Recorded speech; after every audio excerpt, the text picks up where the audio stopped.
नमस्कार मित्रों। आज़ाद भारत की वो तारीख जिस रात हजारों लोग मौत की नींद सोए रह गए, उनके जीवन में कभी सवेरा नहीं हुआ, और जिनका सवेरा हुआ वो बहुत ही मनहूस और कष्टदायी था। उन्हें सांस लेने में दिक्कत हो रही थी, उनका दम घुट रहा था, आंखें जल रही थी। ऐसा खौफनाक मंजर था। हम बात कर रहे हैं 2 और 3 दिसंबर की रात, 2 दिसंबर की आखिरी रात और 3 दिसंबर की पहली रात 1984। जगह मध्य प्रदेश का भोपाल शहर। जब पूरे शहर में एक जहरीली गैस का बादल फैल गया था और हजारों लोग उस रात मौत की नींद सोए रह गए। तो आइए इसके बारे में हम लोग समझते हैं, आखिर उस रात का क्या घटनाक्रम था, आखिर ये घटना कैसे हुई, इस बात को हम समझते हैं। यूनियन कार्बाइड कंपनी जो कीटनाशक दवा बनाने का काम करती थी, और उस दवा को बनाने के लिए उसे मिथाइल आइसोसाइनेट नामक गैस की ज़रूरत पड़ती थी। यह एक गैस एक बहुत ही जहरीला और ख़तरनाक गैस है, और यही गैस उस रात पूरे भोपाल शहर में फैल गया था।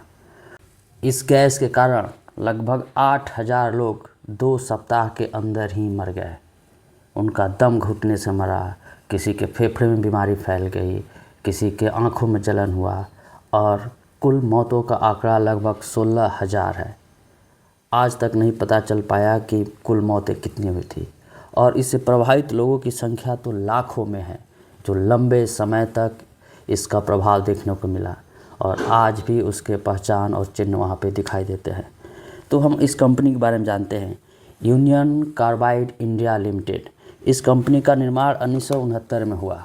इस कंपनी का निर्माण 1969 में हुआ, और 1979 में 1979 में methyl isocyanide UCIL union carbide India limited, इस कंपनी को 1969 में 1969 में खोला गया, और यहाँ पे कीटनाशक को बनाने के लिए भी मिथाइल आइसोसाइनेट की कंपनी खोली गई, और इसकी स्थापना की गई थी 1979 में।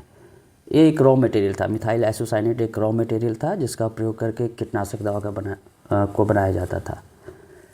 जांच में पता चला कि उस कंपनी में बहुत सारे सुरक्षा चूक किए गए थे। जो एक इंडस्ट्री को बनाने के लिए जितने सारे सुरक्षा मानक होते हैं, उस आधार पर उसको नहीं बनाया गया था। उसमें बहुत सारी कमियां थी, और यहाँ तक उसमें जो मैनुअल्स लिखे हुए थे वो इंग्लिश में लिखे हुए थे, अंग्रेजी में लिखे हुए थे, और उसमें काम करने वाले अधिकतर कर्मचारी, उन्हें इंग्लिश भी नहीं पता था, वो हिंदी पढ़ने वाले थे।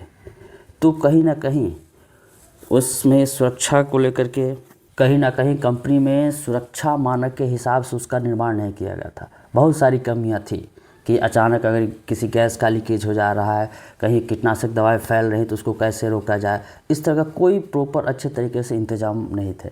अब इसकी कमी के लिए कंपनी का मालिक भी दोषी था, और वहाँ की सरकार जिन्होंने उसको ग्रीन सिग्नल दिया था उसे पास किया था। हुआ यूँ, 2 दिसंबर की आखिरी रात मध्य रात्रि में और 3 दिसंबर की शुरुआत रात, 3 दिसंबर की शुरुआत होने से पहले ही टैंक नंबर 610 जिसमें मिथाइल आइसोसाइनेट रखा गया था, उसमें पानी का रिसाव होने लगा। पानी रिसते हुए उसके पास पहुंच गया, और फिर एक भयानक अभिक्रिया शुरू हुई, रासायनिक अभिक्रिया। और इस अभिक्रिया का यही नतीजा रहा कि उसका तापमान लगभग 200 डिग्री सेल्सियस तक बढ़ गया। उसके टैंक के अंदर जो प्रेशर था वो कई गुना बढ़ गया, और नतीजा हुआ कि अचानक से उसमें से गैस का लीकेज शुरू हुआ। जो टैंक था वो टैंक बर्बाद हो गया, और अचानक से लगभग 1 घंटे में 30 मीट्रिक टन 1 घंटे में 30 मीट्रिक टन जहरीली गैस का बादल पूरे आसमान में छा गए। अब ये गैस क्या करेंगे? अब ये गैस पूरे शहर में फैलना शुरू कर दिए। उस रात हजारों लोग काम करके कहीं से आ कर के एक आराम की नींद सोए थे, ताकि अगले दिन फिर वो अपने जीवन की शुरुआत कर सके। लेकिन ये चुपचाप जहरीली गैस अपने साथ मौत का पैगाम उस पूरे शहर में फैला रही थी। किसी को अंदाज़ा नहीं था कि वो रात उनकी आखिरी रात होगी। ये गैस फैलते गया और नतीजा ये हुआ कि लोगों का दम फूलने लगा। कोई किसी से कुछ नहीं कह पा रहा था। अचानक हज़ारों लोग इस गैस के शिकार हो गए। ना हॉस्पिटल काम कर रहे थे, ना डॉक्टर काम कर रहे थे, क्योंकि हर कोई इस गैस से अनजान था। और जो भी इसके जद में आया, सबका जीवन ख़त्म होने लगा। इतनी खतरनाक गैस थी। रेली गैस के बादल में सिर्फ मिथाइल आइसोसाइनेट ही नहीं था, उसमें थे phosgene gas, hydrogen cyanide, carbon monoxide, hydrogen chloride gases. ये सभी दम घोटू गैसेज हैं। अगर कोई इन्हें इनहेल कर ले, अगर इन्हें कोई अंदर सूंघ ले, तो उसका मरना तय है, उसका दम घुटने लगता है। तो इस सारे गैसेज पूरे शहर में धीरे धीरे फैलते गए। किसी को कोई पता नहीं चला कि आखिर ये कैसे हो रहा है। ना पुलिस वाले, ना डॉक्टर, ना वहाँ के जो लोग थे, सोए रह गए। बहुतों के आँखों में जलन होने लगी, दम घुटने लगा और करते करते लगभग उसी रात 3,000 से अधिक लोगों की मौत हो गई थी। आप सोच सकते हैं, वो सोया और वो फिर कभी जगा नहीं। क्या हालत होगी उसकी। वो सपने सजा कर तो सोया होगा, लेकिन क्या पता उस सपने को पूरा करने के लिए फिर उसकी नींद नहीं खुली, क्योंकि एक जहरीली गैस जिसने पूरे शहर को कब्रिस्तान में बदल दिया, पूरे शहर को शमशान बना दिया। इस घटना का प्रभाव सिर्फ उसी रात तक नहीं रही, यह कई महीनों, कई सालों तक चलते रहा। धीरे धीरे लोग विकलांग होते गए, उनका फेफड़ा खराब होते गया, कैंसर होते गया। इवन यह बीमारी अनुवांशिक होते गई, आने वाले बच्चों में भी ये फैलते गई। इतना खतरनाक था एक जहर। आज भी वहाँ पे उसके निशान देखे जा सकते हैं। वो जो कंपनी है, आज भी उसके खंडहर देखे जा सकते हैं। लेकिन आखिर ये हुआ क्या? क्या उसके मालिक के ऊपर कार्रवाई की गई? कौन उसका ऑनर था? क्या उसको पुलिस ने सज़ा दी? नहीं। बहुत सारी जांचें हुई, लेकिन आज तक ये स्पष्ट नहीं हो पाया कि गैसेज का लीकेज कैसे हुआ, कौन इसके पीछे मुख्य दोषी है। बाद में जब पता चला, दुर्घटना के 4 दिन बाद 7 दिसंबर 1984 को यूनियन कार्बाइड कंपनी के मालिक और सीईओ एंडरसन को गिरफ्तार किया गया। पुलिस ने उसे पकड़ा, लगा कि मुख्य दोषी पकड़ा गया है, लेकिन उसने सिर्फ 6 घंटे में अपनी ज़मानत पा ली और लगभग $2100 का जुर्माना दे करके वह छूट गया। और छूट करके वापस अमेरिका भाग गया और फिर कभी दोबारा नहीं आया। तो क्या हम कहें कि हमने इसके मुख्य आरोपी को जाने दिया? ये खैर राजनीतिक विषय है।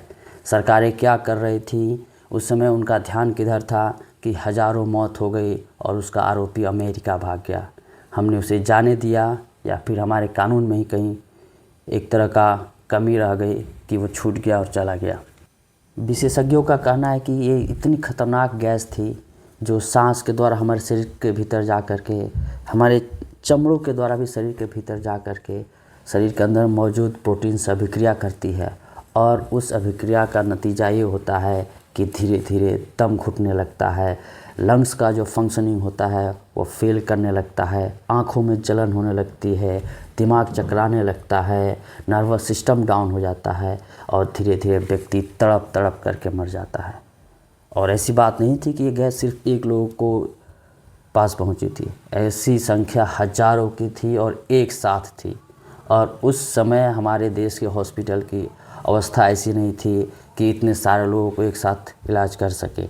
इवन डॉक्टर को भी नहीं पता था कि अचानक हुआ क्या। ना पुलिस वाले, ना डॉक्टर, ना किसी को पता था, क्योंकि ये गुमनाम गैस जो हवा में घुल चुकी थी, चारों तरफ चीख पुकार मची हुई थी। ना कोई किसी को सुन रहा था, ना कोई होश में था, बस सब बेचैन थे कि आखिर ये हुआ कैसे। क्या हमने उस घटना से कुछ सीखा?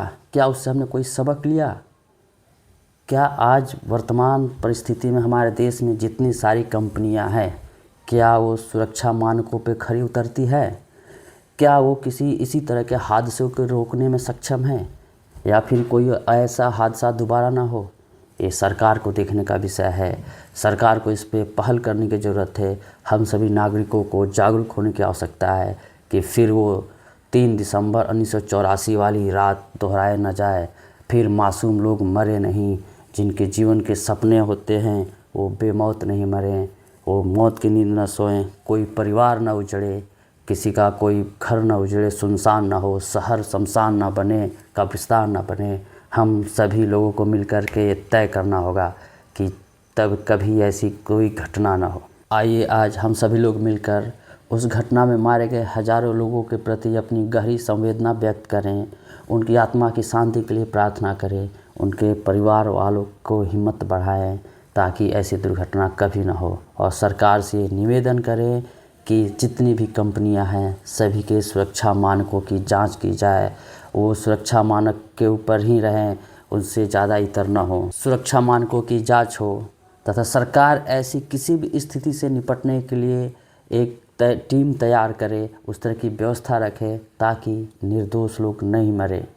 अगर ये वीडियो आपको अच्छा लगा है तो प्लीज़ इस चैनल को सब्सक्राइब करें, शेयर करें और इस वीडियो को लाइक करें।